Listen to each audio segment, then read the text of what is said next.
particularly excited about this talk because it's happening inside a university, and I'm about to convince you to quit it today. Awesome. That was it, really. It's a system that I'm about to share that I've been experimenting and exploring for the past 7 years. And it all started from my own education. Now, if you haven't noticed, I'm Indian. And just like every Indian, guess what I studied? Engineering. Computer science engineering. Just so you get your stereotypes right? Now, it's really crazy growing up in India. If you're growing up in India, you're either becoming a doctor, an engineer, or a family disappointment. And I decided I'm going to do engineering. And not just any engineering university. I got enrolled in one of the best universities in the world, in India at that time. The day I found the result, my family found the result, they were so happy. I was getting calls from 50 different relatives congratulating me, saying, "Congratulations, Gautam, we are so proud of you. Just so happy for you." And for the first time, I felt like, wow, I've made it, right? And a week later, I received my tool for success. My brand new, first ever, Dell Inspiron laptop. That was a game changer. I played a lot of games on it.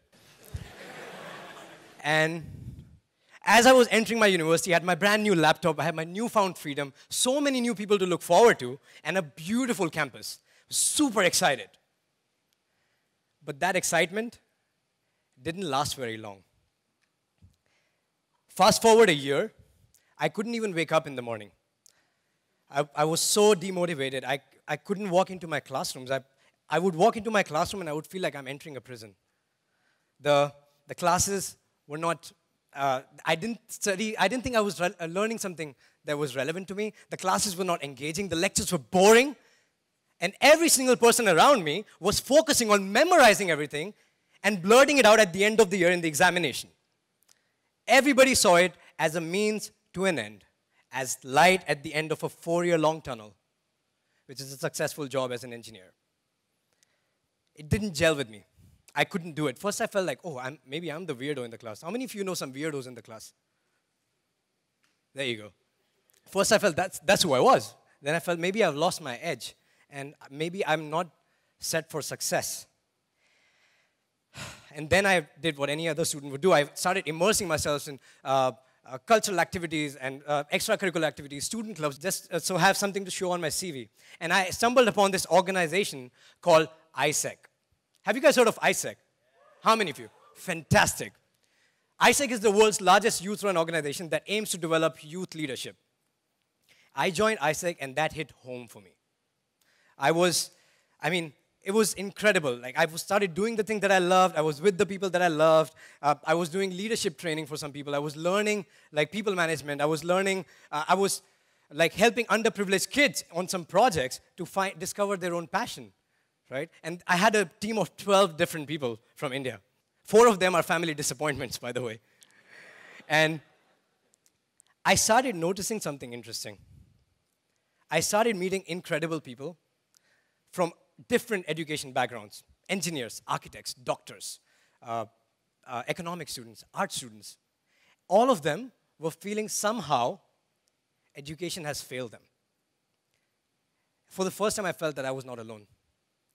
And the more I questioned it, the more I realized that this education degree would not be of any use to me. If you have your smartphones, if you Google right now, university makes me. If you Google that right now, you know the first 4 automatic answers? Anxious, depressed, feel like a failure, stupid. So I started questioning why. Why? Google, by the way, the tech giant, right, that happens to hire a lot of engineers, 15% of their staff doesn't have a professional college degree. Why? Because our education system is outdated. It was built in the 1900s. It was built for the industrial age. It was built for people to prepare themselves to live and have a creative life in the industrial world. It's outdated now. I can prove it to you. How many of you have a smartphone here? Great. How many of you had the same smartphone 2 years ago? Some older generation people. Welcome back. If I had asked 5 years, nobody would raise their hand. If I had said 10 years, you'd be like, what are you, crazy? We want the latest operating system in our mobiles, in our laptops, in our home appliances. But the platform that impacts the entire humanity is more than 100 years old, hasn't been updated. We live in the information age. This old standardized education model is based on linearity, conformity, and batching people. It's outdated. I would say it's almost getting obsolete, right?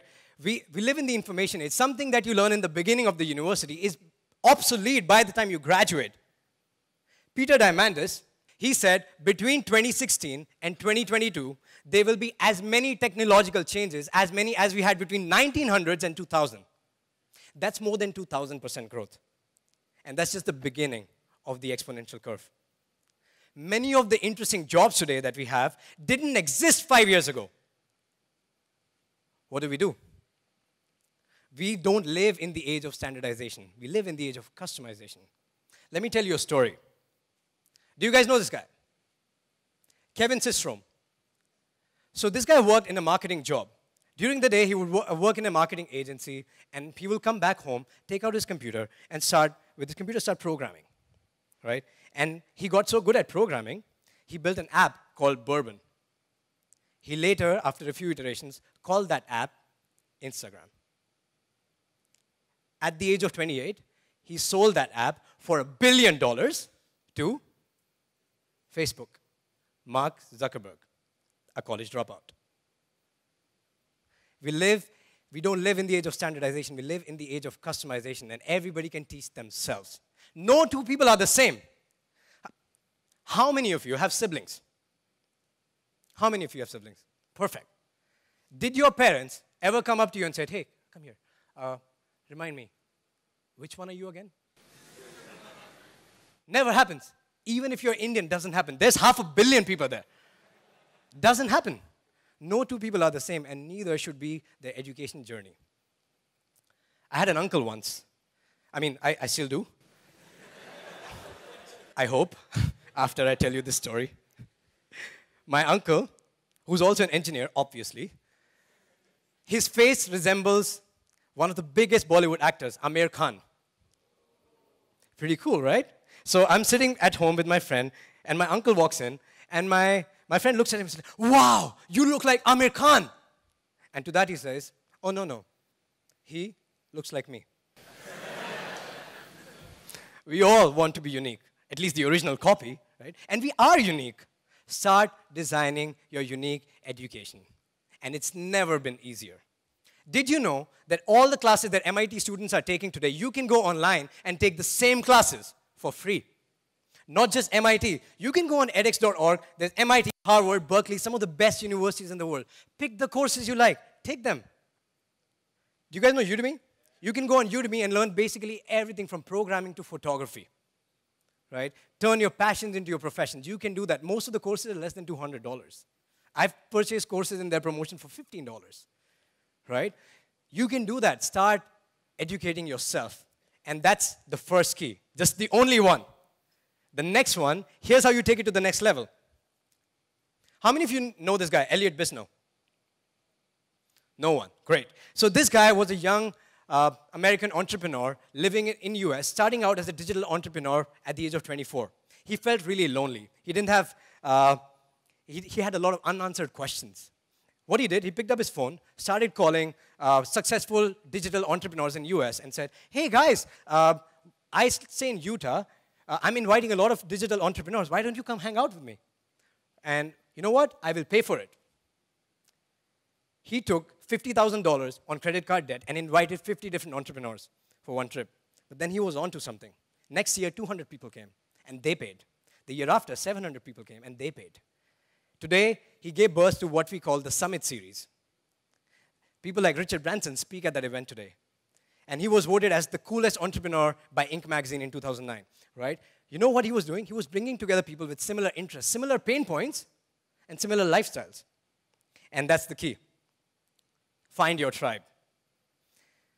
We are social animals. We are naturally inclined to connect with people who are like us, similar values, similar interests, similar belief system, right? And we thrive in that environment, right? That's where you share the latest practices. That's where you learn and you teach each other. You learn and grow with each other together as a tribe. And it's never been easier to find your tribe. If you're a programmer today, you can go on topcoder.com, and they basically turned programming into a massive online multiplayer game. Yes, they're competing, they're still making money, but they're learning and growing with each other. With the technologies and platforms we have today, there's a tribe for practically anything. It doesn't matter if you're a coder or if you're someone who just likes to get high on marijuana. Not kidding. There's a tribe called vbhigh.org that supports international travelers to find safe ways to buy marijuana all over the world. Don't make notes, it's illegal. Okay? So there's a tribe for everything. On a serious note, you got to find your tribe. And when you find your tribe, something interesting happens. On May 28, 2017, I landed in Barcelona about 4 months ago. And I joined 400 people from 50 different countries that said, we will relocate to Barcelona for 1 month and we go deep into personal transformation. We got together and we had some of the most incredible teachers in the world teaching us and having workshops every single day. This is Vishen Lakhiani, founder of Mind Valley. He's teaching us on advanced goal setting. This is Lisa Nichols, the star of the documentary The Secret. She's been on Oprah many times. She's teaching us the art of storytelling. Some of the most incredible speakers, UK's #1 hypnotherapist, the guy who sold 20 million books, the CMO for a billion-dollar company, guy who trains Hollywood actors on fitness, and the guy, the monk, he trained the star cast of Doctor Strange. These are the kind of workshops that we were having. And, get this, in the evenings and on the weekends, we partied in the streets of Barcelona, right? We connected with our tribe, right? We had spaces to connect deeply and meaningfully with our people. And we call this experiment Mind Valley University. Now, what if this was part of your university? Would that be exciting? Yeah? These are what I call deep immersions. Deep immersions are like, you know, have you guys been to Disneyland? Yeah? Have you noticed at the end of the day, kids are really sad? Some are crying. Some parents are trying to drag them off and they're going, no, daddy, no. You know why that happens? Because they just experienced a deep immersion. Deep immersions are powerful. They are like highly inspiring, fun, exciting moments that you experience. And deep immersions are basically when you come together with your tribe and go deep into a particular topic for a very short period of time. It could be from like 1 day to like 5 days, and then stir some emotions, have a lot of fun, and create a lot of lasting memories. Right? And these are your conferences, your events, your summits, your TEDx is a deep immersion. You come together as a tribe. Right? Your deep immersions are extremely important, and that's the third key. And your deep immersions go back, add into self-education. When I came back from Barcelona, I came back with a list of 7 different books, 3 different online courses, and 3 classes I'm taking in Kuala Lumpur right now. Because I got those things, got those ideas, right? Added back into my self-education. And this becomes the wheel of modern education. Self-education, my tribe, and deep immersion. And here's the thing. The smartest people in the world, the outliers, the game changers, the moonshot takers, they never quit their education. They simply escape the outdated education system. These are your Mark Zuckerbergs. These are your Elon Musk. These are your Richard Branson. These are your Mark Twains. These are your Einsteins. And we quote them. We admire them. We want to be like them. And then we go back into our old classrooms. Right? Think about this. How could university be only for 4 years? How could learning end after 4 years? How could learning ever end? Einstein, one of the greatest minds of our time, said, when you stop learning, you start dying. It's not just an esoteric quote. It has a physiological application, has a psychological application. Funnily enough, he's also the one who said this. The only thing that interferes with my learning is my education. And it's about time we change that. It's about time we become the dean of our own never-ending university. And that we can do with the wheel of modern education. Now, here's the thing. This is a template that you can apply in your life today. Like, this is mine. I'm a digital marketer. I'm learning digital marketing. I have 6, 7 books on it. There's many online courses. Increasing learning capacity because I'm a learning freak. And then I took a course on Udemy that statistically increased my learning capacity by 80%. You can do that. It's a $20 course. Learn French. I'm 21% fluent in French right now. 3 years ago, that thing was learn Spanish. Then what happened? I fell in love with a French woman. She's right there. I changed it. Because I can. And that's the whole idea. These are all the things that help me, personally, professionally, or both. These are my tribes. These are my people. These are the ones I find everywhere. My deep immersions. My AFES, Mind Valley University, the example that I gave you. Burning Man, Internet Summit, Business Freedom Academy. These are the environments that I learn in up until 2017. And this is the wheel of modern education. And this is a template. Take it. Apply it. Put it in your own form. You can start anywhere. Right? But here's my pain point. If you look at most of the students today, like majority of the people in the world, the depression, by the way, student depression has increased by 37% in the last decade. The suicide rates are increasing year after year after year. And it's because of the gap that people are feeling more and more every single year, right? And I think we need to change that. That should be our moonshot, right? With this wheel, when you take control and sit in the driving seat of your own education, it never ends. Your education becomes a game, and your world becomes your playground. And you become like that kid in Disneyland of education who never wants to leave. And this time, you won't have to. Thank you.